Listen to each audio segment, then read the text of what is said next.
கலங்காதே,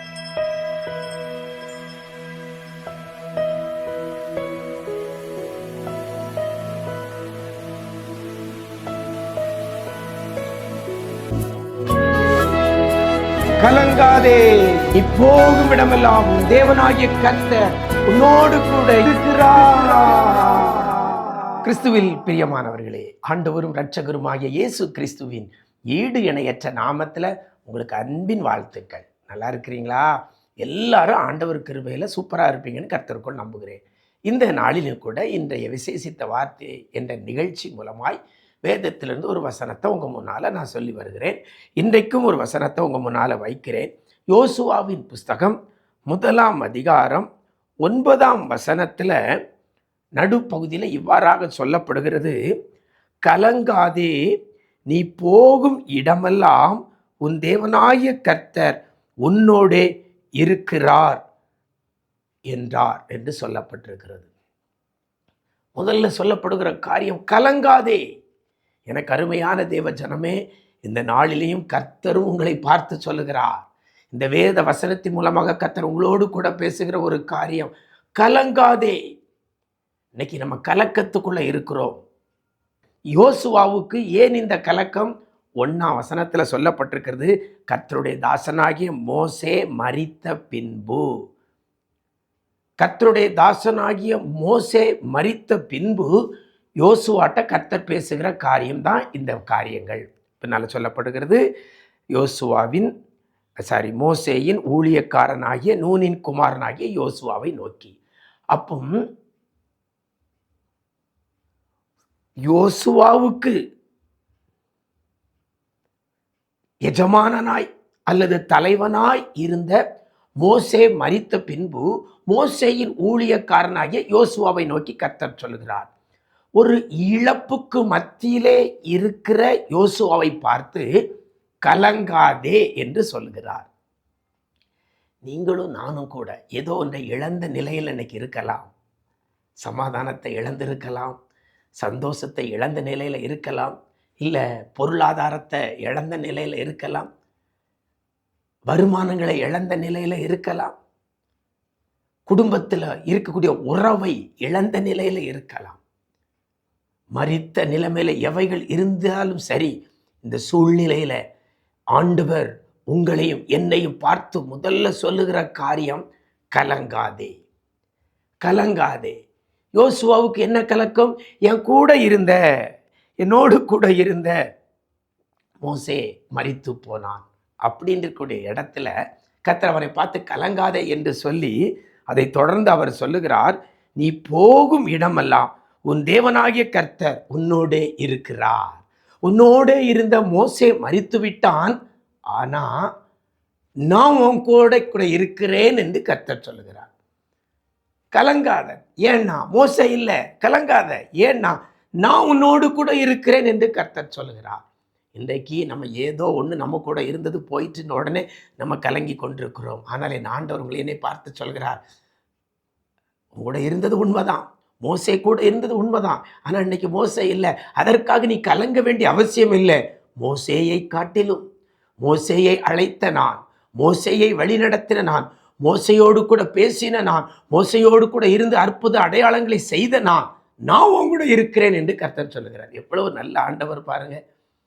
மோசே போயிட்டான், அவன் கூட இருந்தது மரித்துட்டான், அதனால உனக்கு இன்னொரு ஆளை நான் உனக்கு கூட வச்சிருக்கிறேன் அப்படின்னு ஆண்டவர் சொல்லலை. நான் உன்னோடு கூட இருக்கிறேன் என்று கர்த்தர் சொல்லுகிறார். எனக்கு அருமையான தேவஜனமே, இழப்புகளுக்கு மத்தியில், வேதனைக்கு மத்தியில் கவலையோடு இருக்கிறீங்களா? கவலைப்படாதங்க. உங்களை பார்த்து என் ஆண்டவர் சொல்கிறார், கலங்காதே, கலங்காதே, கலங்காதே, உன்னோடு கூட இருக்கிறேன். இதில் உன்னோடு கூட இருக்கிறேன் என்று சொல்லும் பொழுது அதுக்கு முன்னால் ஒரு வேர்டு பயன்படுத்துகிறார் கர்த்தர். எப்படின்னா, நீ போகும் இடமெல்லாம். இதுதான் முக்கியமான ஒரு வார்த்தை. நீ போகும் இடமெல்லாம். மோசே உன் கூட இருந்தான், ஆனால் மோசே உன் கூட போகும் இடமெல்லாம் இருந்தான்னு சொல்லலை. ஆனா கர்த்தர் சொல்லுகிறார், கலங்காதே, நீ போகும் இடமெல்லாம் உன் தேவனாகிய கர்த்தர் நான் உன்னோடே இருக்கிறேன் என்று கர்த்தர் சொல்லுகிறார். எனக்கு அருமையான தேவ ஜனமே, போகிற இடமெல்லாம் எவ்வளோ பெரிய ஒரு ஆசீர்வாதம். இன்னைக்கு நம்ம போகிற இடமெல்லாம் யாராவது வர முடியுமா? முடியாது, முடியாது. நம்ம போகும்போது அவங்களுக்கு இன்னொருத்தர் கூட கூட இருந்தார், அவருக்கு ஒரு வேறு வேலை இருக்கலாம், அல்லது அவர் சொந்த வேலைகள் இருக்கலாம், அல்லது அவரால் வர முடியாத ஒரு சூழ்நிலை இருக்கலாம். அந்த நேரத்தில் தனியாக தான் போகணும். ஆனால் நம்மோடு கூட 24 மணி நேரமும் இருக்கிறதற்கு ஒரு நபரால் மட்டும்தான் முடியும். அதுதான் நம்முடைய ஆண்டவர்.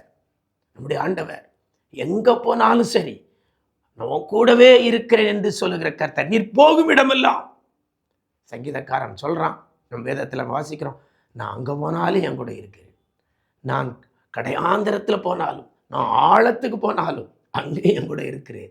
அப்போ எங்கே போனாலும் நம்ம கூட நம்ம பெற்றோர் இருக்க முடியாது, அல்லது நம்ம பிள்ளைகள் நம்மோடு கூட இருக்க முடியாது, நம்மோட உடன்பிறந்தவர்கள் நம்மோடு கூட வர முடியாது. ஏன் நமக்கு துணையாக இருக்கிற மனைவியோ கணவனோ கூட நம்ம போகும் இடமெல்லாம் நம்மோடு கூட வர முடியாது.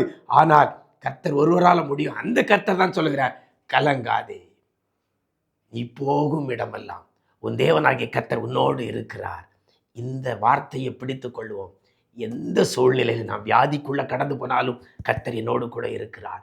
நான் கண்ணீருக்குள்ளே கடந்து போனாலும் கர்த்தர் என்னோடு கூட இருக்கிறார். நான் உபத்திரவத்துக்குள்ளே கடந்து போனாலும் கர்த்தர் என் கூட இருக்கிறார். அப்படின்னா இந்த வியாதியில், இந்த கலக்கத்தில், இந்த உபத்திரவத்தில் நீங்கள் தொடர்ந்து இருக்க போவது இல்லை. ஏன்னா உங்க கூட யார் இருக்கார்? கர்த்தர் இருக்கிறார்.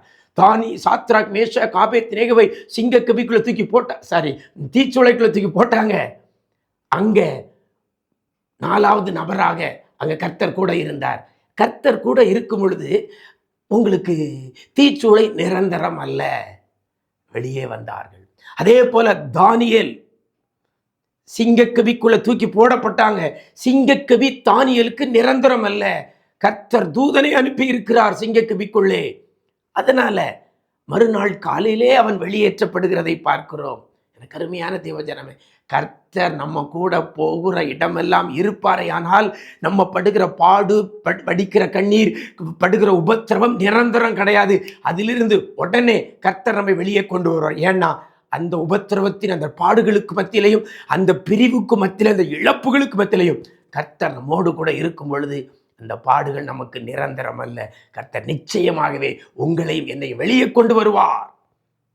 அதனால தான் அந்த வார்த்தை இன்னைக்கு உங்களுக்கு நேராக வருது, கலங்காத, நீ போகும் இடமெல்லாம் உன் தேவனாகிய கர்த்தர் உன்னோடு இருக்கிறார். அவர் நம்மோடு கூட இருக்கும் பொழுது இப்படி வாழ்க்கையில இருக்கக்கூடிய அத்தனை குறைவுகளும் நிறைவாகும், அத்தனை தேவைகளும் சந்திக்கப்படும், நம்முடைய மன விருப்பங்கள் எல்லாம் நிறைவேற்றப்படும். ஏன்னா எங்க போனாலும் என் தேவனாகிய கர்த்தர் என்னோடு கூட இருக்கிறார் என்ற இந்த வசனத்தை பிடித்து கொண்டு இந்த வார்த்தையின்படி கேளுங்க, கலங்காம இருங்க.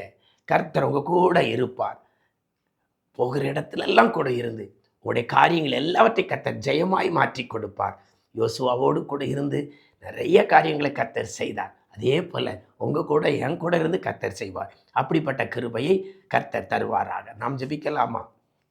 நேசிக்கிற நல்ல பிதாவே, ஆசீர்வதிக்கப்பட்ட நல்ல நாளிலேயும் கூட கலங்காதே என்று சொல்லி கலக்கத்தோடு நிற்கிற பிரிவுகளுக்கு மத்தியில், இழப்புகளுக்கு மத்தியில், பாடுகளுக்கு மத்தியில், கண்ணீருக்கு மத்தியில் கலங்கி நிற்கிற பிள்ளைகளை என்ன செய்வேன் யாது செய்வேன் என்று சொல்லி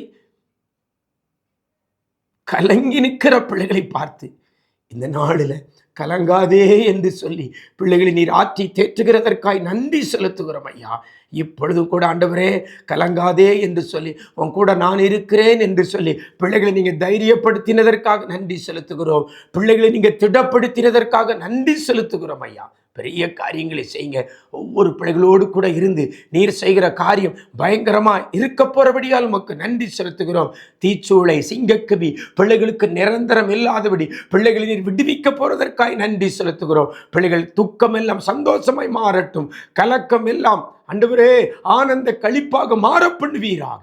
செய்ய போறதற்காக நன்றி. இந்த நாள் முழுவதும் பிரசனத்தில் மூடிக்கொள்ளுங்க. நன்மை கிருபையும் தொடரட்டும். மீட்பர் இயேசுவின் மூலம் ஜெபிக்கிறோம் நல்ல பிதாவே, ஆமென், ஆமென். பிரியமானவர்களே, கலங்காதங்க. ஏன்னா உங்கள் தேவனாகிய கர்த்தர் உங்களோடு கூட இருக்கிறார். God bless you.